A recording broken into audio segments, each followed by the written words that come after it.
Hey, welcome back to Crimes and Closets. This is Beth in my closet in North Carolina. This is Christy in my closet in St. Louis. Happy New Year and Monday. Yes. Oh, yay. Happy New Year. I forgot. 2023. Finally, 2023. I think it came quick. Well, it did, but I'm saying it because did you notice on my very first wine video, I said wine tasting 2023? I did. I was like, and then you were like, oops. It just like came out. So anyway, so we're actually in 2023 now. Yeah, you guys should go back and watch Christy's TikToks, by the way. And mine, maybe. I don't know if I've put them up yet or not. But Christy did 12 days of wine. Yes. And they're funny. I like to watch her. I told her she needed to be a professional wine tasting TikToker. I mean, I don't know that I'm that good at it, but thank you. I appreciate your enjoy watching them. And I think that I would even if I didn't know you, is the thing. Possibly. Anyway, I don't even like wine that much. I just think it's interesting. You're interesting to me. Well, I'm not like a sommelier taster where I'm like, notes of whatever. Like, yes, I smelled flowers in that one. It totally tasted like flowers. Mm-hmm. It's gross. Yeah, that was funny. Anyway. Well, mine have been gross pretty much. So anyway, Happy New Year. Sorry we missed you last week. We hope everyone had a great break with their family. We did. When this drops, you're somewhere, right? I forget where. Florida. Florida. So party's still going for you. And we hope everyone had a great and fun and safe New Year's. Yes. And we have something special for you today. We are not going to release one of our regular crime episodes. We are going back into the closet, the deep closet of our Patreon, and we're going to release one of those episodes for you because we want you to get the vibe and the feel of what goes on over there. For our closet sisters who have already heard this, it is a slightly older one. So you can go back and listen to that because it is. You haven't heard it for a while, and it's a doozy. Mm-hmm. It is. It's interesting. Yeah, we go off the beaten path over there on Patreon. We choose our own cases on Patreon, which is really fun. I have a personal connection to this particular case, and yeah, it's going to be good. Yeah, it is. Enjoy. Yeah, let us know what you think by joining Patreon. Yeah. $3 a month over there. You get one bonus crime episode every single month. And then we throw in a couple other things that are a lot of fun. And if you are a Patreon member, there was a case that released in the middle part of December that was a Christmas crime, which is pretty bananas. Oh, yeah. I forgot about that one. Yeah. So come hang out over there. All right. I'm ready. Okay. Well, let's just get into it then. Hey, welcome back to Crimes and Closets Patreon. This is Beth in my closet in North Carolina. And this is Christy in my closet in St. Louis. Welcome back, Closet Sisters. Welcome in. Hi. Hi. So I am coming at you with an amazing case today. Oh, man. I'm excited. Before we get started, though, I do just want to say that we appreciate you guys so much for joining us here in the Patreon closet, and we appreciate your support. And it's a lot of fun for us to do these special bonus Patreon episodes because we get to pick cases that we love and that are a little off the beaten true crime path. So that being said, this case is a little off the beaten true crime path. In this case today, there is no murder. People die. Somebody does. But there's no murder. There's definitely crime, and it's definitely crazy. It's a doozy. Okay. So get ready. Okay. For today's case, I am taking you down south to Key West, Florida. Ooh, I like me some Key West. We love us some Key West. Key West, if you don't know, is at the southernmost tip of Florida. It's the southernmost city in the United States. It's right on the edge, literally on the edge of the country, and is 90 miles from Cuba by water. Back in 2010, I think, my husband and I spent a bunch of time in Key West. We've been there several times, but particularly in 2010, we went on a tour, which it has a very interesting history of like Key West, which is one of the country's most haunted cities, it is believed. And while we were on this ghost crime tour of the city, we learned all kinds of fascinating things about Key West and some creepy things that took place there. Fun fact, you know, Chucky? Mm-hmm. That story is based on alleged true story of a doll that is from Key West. And you can go see the doll. Like Chucky OG. You can go see him. Does it look like Chucky? No. It's just like a weird doll. Oh my gosh. So, you know, you're not supposed to take a picture of it or he'll haunt you. I didn't. I did not take a picture. I don't know if I would either. I am fascinated by like ghosty and like spooky stuff because I've taken so many tours in St. Augustine. That's where I went to college. And so I did like multiple tours. I could like verbatim tell you them. So I'm shocked that I've not done that in Key West, probably because Emery doesn't care about that. And we always go together. I should just do it by myself. You should peel off and do it. We did them. We did several and they were a lot of fun. So I learned this story on one of those tours. Ooh, fun. And I am going to tell it to you today. This is the story of Elena Hoyos. Okay. Maria Elena Milagro de Hoyos was born July 31st, 1909 in Key West, Florida. She was the middle sister of 3 girls. Her father was a cigar maker in a local factory, and her mother was a homemaker. Elena was a gorgeous Cuban-American girl with beautiful, long, dark hair. She was very shy, and that made her sort of mysterious. In 1926, when she was 16, she married a man named Luis Mesa, and the two of them lived together in Key West. However, shortly after they got married, Elena suffered a miscarriage, and Luis left her and moved to Miami. Oh, no. Yes, that wasn't nice. No. The two of them didn't speak really after that, but they never formally got divorced. So they were still legally married, even though they were not together. Oh, that's interesting. Yeah. And I think it might have had something to do with their religion. So like Cuban Americans, divorce maybe you can't do it. Well, and the time too, like at that, like way back when, right? How common was divorce, you think? Right. It's true. So in April of 1930, when Elena was 20 years old, she was brought to the Key West Marine Hospital because she was very sick. She was given a battery of tests and x-rays, and it was determined that she had tuberculosis, which at that time in 1930 was an incurable disease with a very low survival rate. There were little to no treatment options for people with TB, and they were almost always just sent home to either ride out the disease or die. Right. So Elena was sent home. While she had been at the hospital, the radiological technician, the guy who took the x-rays of her lung to confirm the diagnosis, noticed her. And he became immediately enamored with her beauty and her shyness. And this man was 52-year-old Carl Tanzler. Okay. So George Carl Tanzler was born in 1877 in Germany. He had one sister, and when Carl was in his 40s, he married a woman named Doris, and the two of them had 2 daughters. In 1926, Carl immigrated to the United States alone and moved to Zephyrhills, Florida. Zephyrhills. Zephyrhills? Zephyrhills? Okay, Zephyrhills, Florida. So that's where his sister lived. No, good. I'm glad you corrected me because you know people would write in.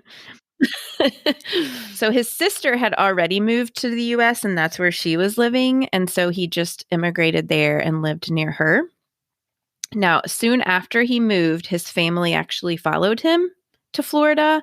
But just a few months after that, in 1927, Carl decided to leave where they were and took a job as a radiology tech at the U.S. Marine Hospital in Key West, Florida. Oh. So he's already left his family in Germany. Now he's left them again in the city they were living in Florida. So this time his wife did not follow him to Key West. Okay. So Doris was like, okay, Carl, you seem to be running. Bye. See you later. Right. I mean, clearly these are not like decisions that he's making like with her. Like, okay, I'm going to take a job. You want to move to Key West? He's just like, I'm taking a job. I'm out. Bye. And he like leaves. Right. Exactly. That's crazy to me. So when he moved to Key West, he decided that he was going to change his name, and he started going by Count Karl von Cosel. Count? Can you just give yourself that? Yeah, he just claimed he was a count. Can I do that? Are counts only men? Though? Well, maybe if you move to Key West. Well, yes, countess. Okay. You can be a countess. A countess. Mm-hmm. My name is Countess Christie. Please refer to me Schofield. Okay. So, I mean, from that, you can probably guess that Carl was a very eccentric character. Mm-hmm. I mean, he was weird. He kept abandoning his family and moving different places, which is not a good look. And now he's pretending to be a count. So that's super weird and random. It makes me appreciate that Emery asked me to come with him every move that he made. It doesn't go by Count Emery randomly. Well, that's true. Okay. So he also claimed that when he was 12 years old, an ancestor, a countess specifically, came to him in the middle of the night and showed him a vision of the woman that would become his true love and his destiny.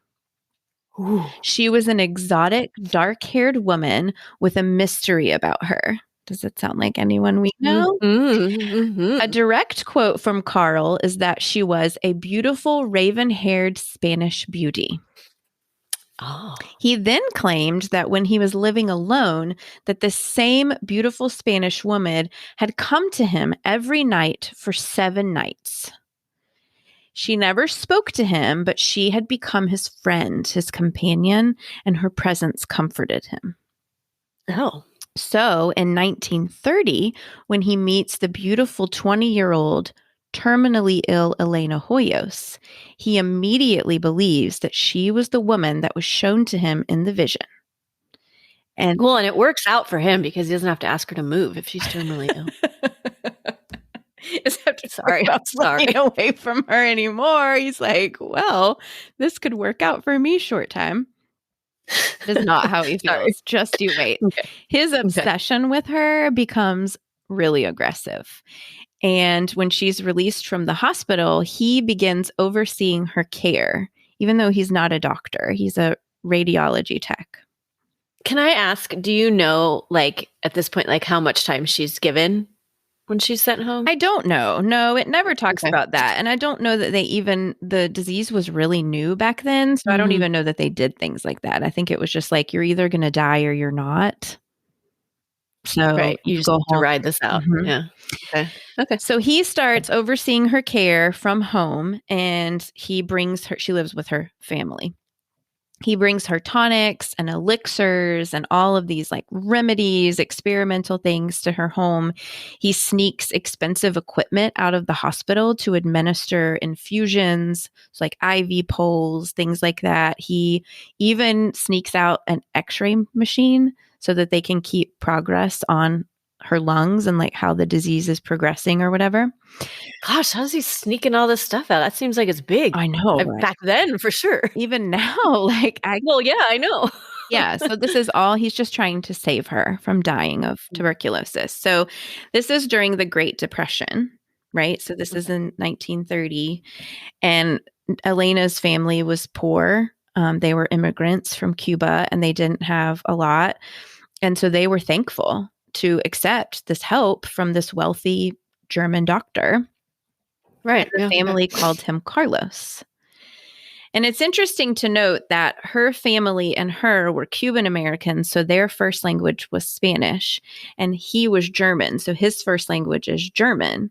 And so there was a crazy language barrier between the two of them, but they did both speak like limited English. But it's just an interesting dynamic to keep in mind. Yeah. I don't think of QS as this melting pot. There's a lot of Cuban Americans in Key West. Well, yeah, but I mean, like, he's German. I'm Oh, saying, like, right. Like, I don't know. I think it is now for sure. Yeah. Mm-hmm. So, okay, Carl was very open about his love and affection for Elena. On top of all of these medical remedies and treatments and equipment that he would bring in, he would also bring her beautiful jewelry, chocolates, fruits, which were rare during this time. He would tell her that they could get married and that he would take care of her and he would nurse her back to health. And she was nice to Carl because she did believe that he was trying to help her, but she would also tell him that she couldn't marry him because she was dying, she had no future, and because she was still married to another man. So although she was grateful for his help and like his dedication to making her well, the romantic affection was not reciprocated. Okay. And also he's 52 and she's 20. So, yeah, that's, yeah. Right. Oof. But Carl was determined. He was determined to be with Elena and to take care of her. He truly believed that she was his destiny. At some point, Elena's family even became disturbed with the amount of attention and gifts and affection that Carl was giving to their young, dying daughter, and they decided this is inappropriate. I'm skeeved out a little bit. So he was like constantly trying to give her all these treatments and like medical procedures and things like that. And it was exhausting for her because she was sick. She was dying. She had TB and he just kept like pumping her full of stuff and doing all these treatments and these weird remedies and stuff. And it was just exhausting to her at some point. And so the family actually decided that they were going to move. They were going to leave. They were going to get away from Carl, and they didn't tell him where they were going. And they asked their neighbors and their friends, like, look, he's going to come around here looking for us. Don't tell him where we are. However, Carl ended up finding out where they were and went to their house and just came in and started right back up again. Like they weren't running away from him. Okay. So I think at this point they were just like, okay, we tried to get away from him and now what can we do? But sadly, in October of 1931, Elena passed away from her illness at the age of 22. Oh. So she does not make it. Carl insisted on paying for the funeral, and the family, because they were poor and had limited means, agreed to let Carl help with them in laying Elena to rest. Carl hired a mortician to embalm Elena's body, which was not common practice back in the early 1930s. It was more reserved for the wealthy. He also had a death mask made of Elena in order to preserve her beauty. Do you remember what a death mask is? We talked about this back in the Babes in the Woods case. Yeah, I feel it. I can't. It's not like coming to me. Okay, it's like a mask made of plaster of her face. And so they would like put plaster over her face and let it sit and then peel it off. And it was like a mold. And that's all they did with it? They didn't do anything else with it? What do you mean? Well, he wanted it. Right. But I'm saying like, it's just a mold. You don't use that mold to make like. Well, you can. Yeah, you can. You can pour stuff in it and make like, yeah, you can do that. Okay. But in this particular situation, it was just like a plaster mask. Got it. So in the case that we talked about it before, the Babes in the Woods, the reason why they made it back then, because it was way back in the day as well, and they had to bury the bodies, but the girls were unidentified. And so they made these masks of their face so that they could put the masks of their face on in newspapers and things like that and say, do you know these girls? So that's why they did it then. He just did it because he thought she was beautiful and he wanted to be able to continue to look at her beauty, which is super. Yeah, which is why I would think that, which maybe it wasn't just like an option, but like I would think that he would want to like actually make her face. Well, yeah, you can. You can cut it out and then paint it and all this stuff. Yes. Yeah. Yeah. Okay. Carl also had a special casket made with a tank inside of it that had formaldehyde that continuously circled formaldehyde through Elena's body to keep it as preserved as possible. Wow. He was a smart guy. How long did that last? I'm going to tell you. Oh, okay. Okay. So when they went to bury Elena, Carl realized that all the cemeteries in Key West flood because it's below sea level, it's right on the ocean, and so he didn't want to put her under the ground because he knew that her body would really quickly get waterlogged, and it's Key West. So he asked the family's permission to build her a mausoleum, and the family agreed. So this mausoleum was one of the biggest in the cemetery, and it really is like a stone house. I saw a ton of pictures of it and a ton of sketches. It's very elaborate. It's very beautiful. And Carl kept the mausoleum locked all the time, and he also would lock her casket. And at the time, he was the only one with a key. So he was the one who was to secure her remains. Okay. So he would use this key every single evening and go and visit Elena in the mausoleum. Now, this is where it's going to get weird. That's dedication. Weirder. Right there. So he would go to work every day at the hospital, and then every evening at the end of the day, he would go to the mausoleum and he would sit with Elena's coffin and talk to her and sing her songs. And Carl said that it was during this time that her spirit would come to him while he was talking to her and singing to her, and she would talk to him, and they would visit, and they would get to know each other and build this relationship. And then eventually she started telling him that she wanted out of that place and she wanted to go home with him. So people would see him visiting the cemetery every single night, and word got around about this, and he started really being seen as like this creepy old guy who was always in the cemetery visiting one of his like patients, in quotes. She wasn't really his patient because he was a doctor again, but so eventually his behavior just got weirder and weirder, and it came out that he was stealing all this stuff from the hospital, and he eventually was fired from his job. And after that, it seemed like he really became just unhinged. So in April of 1933, Carl just got super sick of all these people talking about how he was at the cemetery all the time and he was this weird dude, and he didn't want to stay away from the cemetery because he needed to go and visit with Elena. So he decided, I'm just going to have to bring her to my house. She wants out of here anyway. They're not, it's like the public are keeping me from her, judging me. So I'm just going to bring her home. So he used a kid's red wagon, like picture radio flyer. Like the radio flyer wagon. We have one. And he brought her casket back to his home, sneaking it through the streets of town in the middle of the night so that no one would know. Now, mind you, this is April 1933. Right. And Elena died in October of 1931. So this is 18 months from her death at this point. Oof. So he brings her coffin home, and it's locked, and it's this special coffin with the formaldehyde tanks, that he would refill and all this stuff. And it wasn't long after she was in his home that she would beg him to be let out and set free so that they could be together. And so he opened the casket and took out her remains.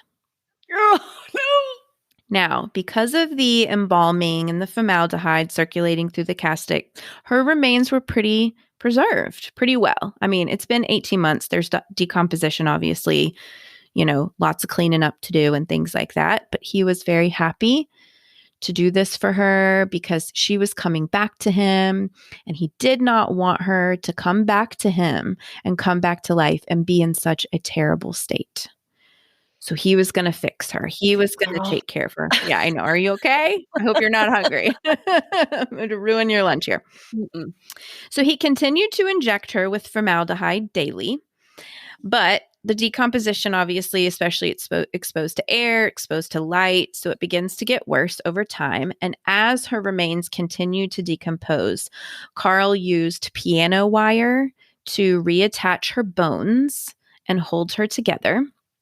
He made glass eyes and put them into her face, and he stuffed her torso and chest with rags so that they would keep their shape. As her Oh my gosh. lovingly. I'm sorry, I had to say something because I knew my face was getting worse, but nobody can hear that. Oh, it Holy gets cow. worse. It gets real worse. Worse. It definitely does. As her skin began to decompose, he would replace it with a mixture of silk cloths and beeswax. And then he would apply paint and makeup to it. As her hair fell out, he would use it to make a wig for her and put it back on her head. He would dress her every day. He would put jewelry on her, and he used perfumes and oils for the smell and just to keep her comfortable. He becomes sort of a recluse and would spend all of his time at home taking care of Elena, in quotes. They would dance. He would play her songs on his organ. They had meals together, and she would sleep in his bed. So he didn't just like put her in a chair and leave her there. He was moving her around. Yes, they were.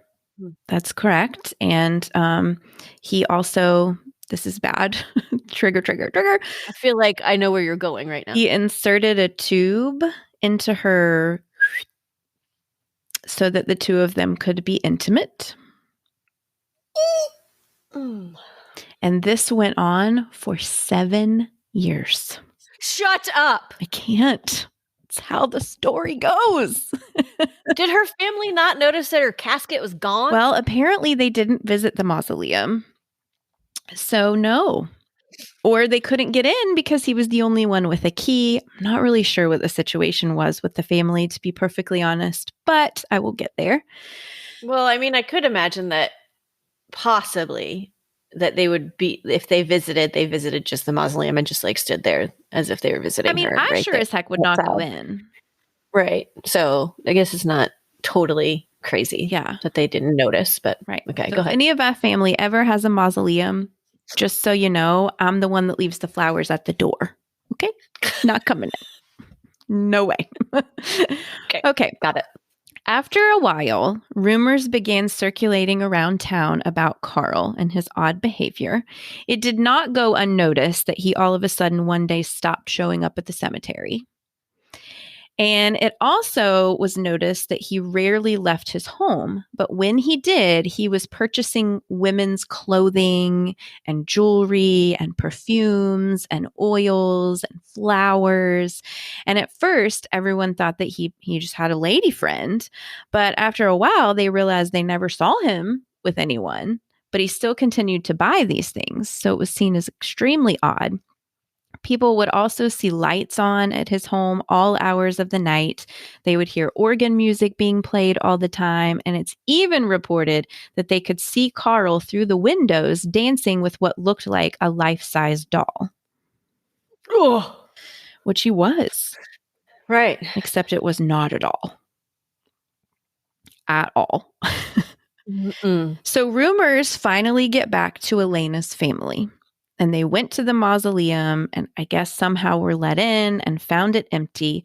So they tracked Carl down to this rundown shack and demanded that he tell them where Elena's remains were, which he happily did. And they were shocked when he brought them in and brought them to his bedroom and they found Elena's mummified corpse. So can you imagine? No.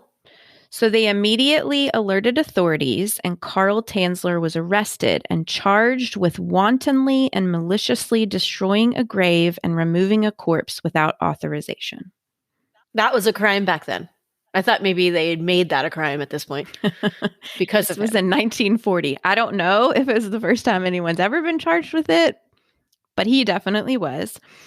When he was arrested and his house was searched, authorities found a half-built plane or like airship thing on his property. And he told them that he was building that for Elena to take her to the stratosphere where the atmosphere would rejuvenate her and bring her back to life. Oh, Carl. Oddly, Carl was given a psychiatric evaluation and found mentally competent, which I think I might have some questions for that psychologist. At trial, Carl took the stand and was completely unapologetic for what he had done, declaring his undying love and devotion for Elena, saying that she was coming back. She had a second life. He just needed to take care of her until the spirit returned to her body. Unfortunately, in the middle of the trial, it was determined that the statute of limitations had expired on all of these charges, and so they all had to be dropped, and Carl was released.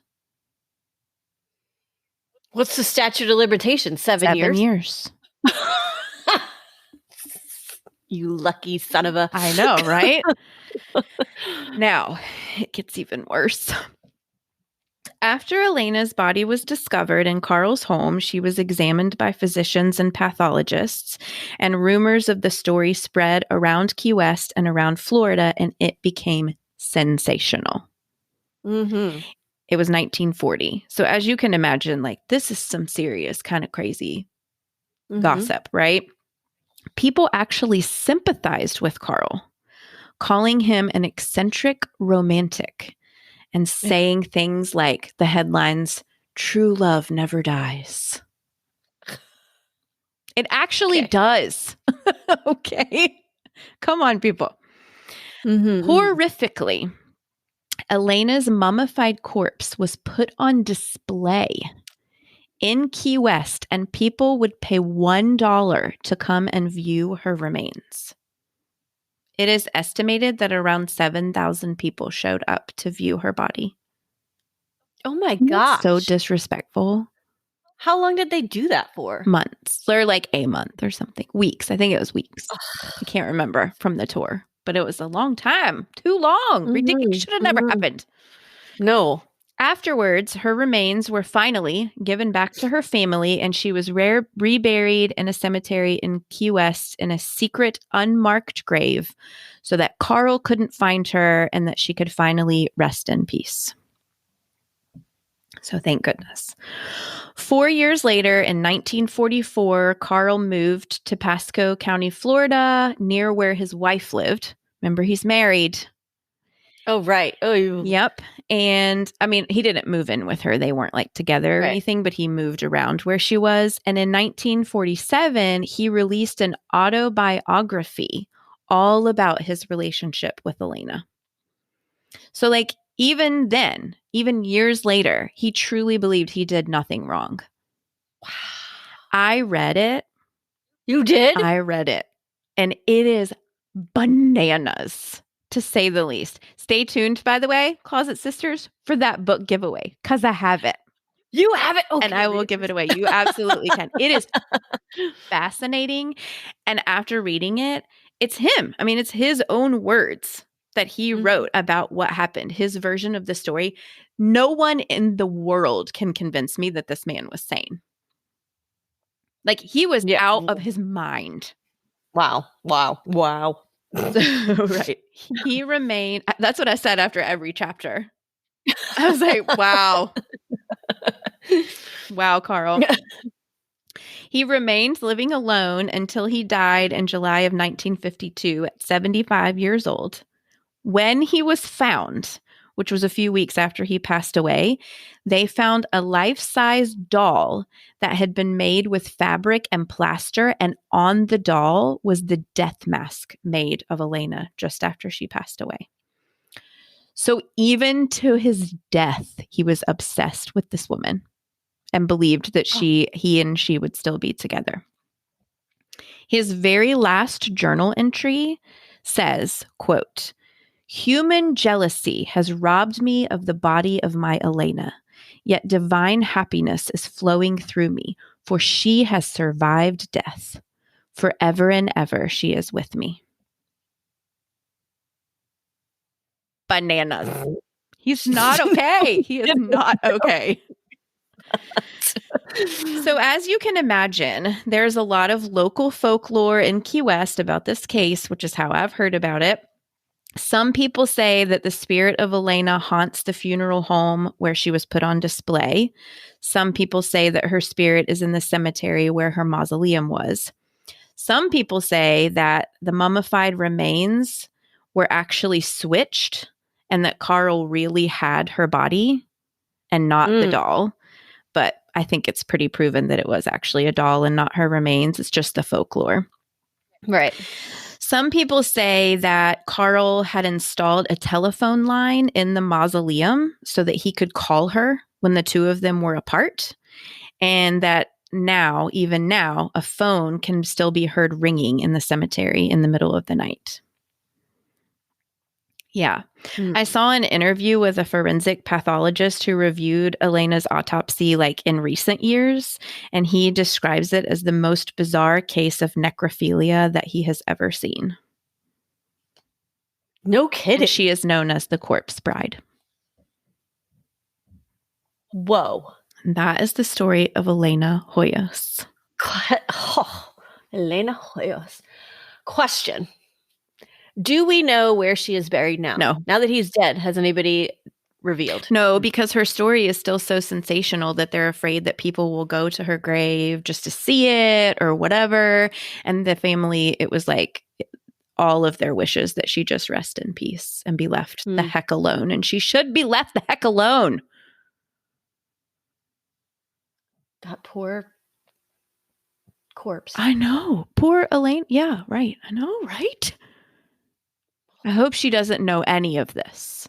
I hope wherever her spirit actually is, that it is so far removed from this world that she has no clue. But this family, can you imagine if this was your sister? No.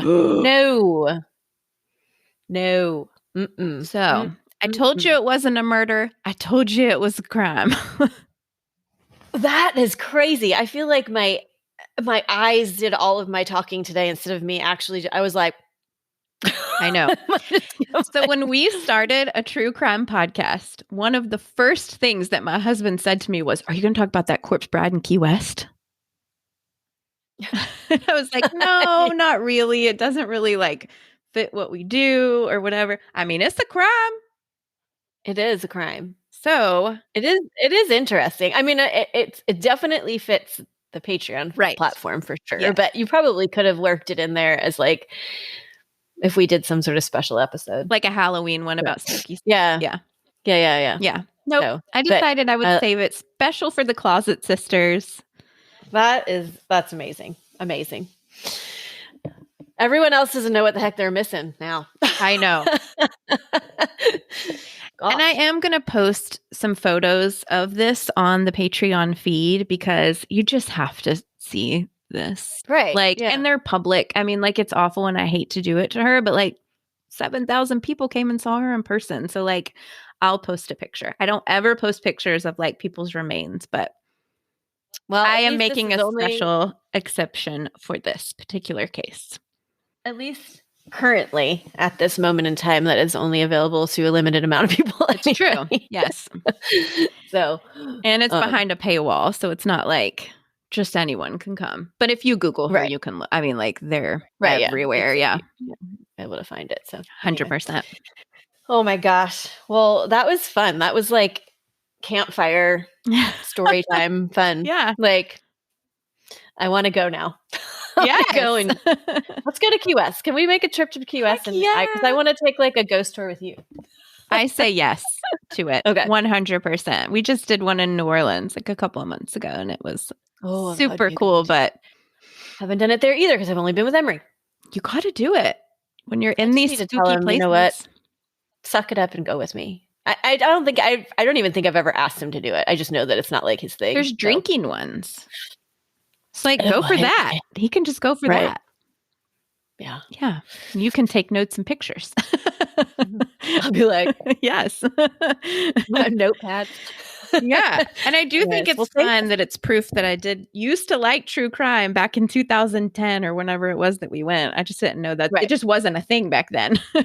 Yeah. That's true. True. Well, gosh, thanks for telling us that story. You're welcome. It was fascinating. Yes. I'll send you the book. Well, you don't have to send it to me. I guess I can get it myself. No, I'll send it to you and then you can send it on. It'll be all good. Okay. All right. Because I definitely would like to hear like from his mouth. It's crazy. Did you read it for this, or had you read it already? No, I read it for this because I saw that it was an autobiography, and I was reading like quotes from the autobiography, and I was like, oh my gosh, he's crazy. I need to know everything from his point of view. Because you hear it from like this is a disgusting, awful crime point of view, but like he truly believed that she was coming back. Right. Like to the day he died. Yeah. Oh, yeah. He was not okay. Okay. All right. Okay. Well, thanks again. It was awesome. So fun. Thanks. You're welcome. To all the patrons out there that are continuing to support us. We totally appreciate it. We never thought that we'd actually have more than like one. And we're so glad that we do, because these stories are super, super great. Yes, they are. And it's fun to do. And we're grateful for all of you. So stick with us. You'll keep getting some more content. And just always remember, the world is scary. People suck. Hide in your closet.